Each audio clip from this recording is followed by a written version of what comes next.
মা জগদম্বিকে, তুমি সর্বময়ী বিশ্বের ঈশ্বরী, বিশ্ব সংসারের আশ্রয় স্বরূপা, এই অখিল ব্রহ্মাণ্ডে সর্বময়ী কর্ত্রী।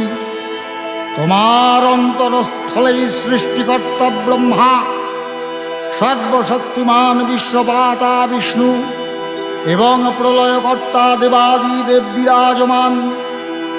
তুমি দেবগণের আধার স্বরূপা, দেবতাদের ও পিতৃলোকের পরম তৃপ্তিদায়ক স্বাহা সধা হব্য ও কব্যরূপে প্রকাশমানা।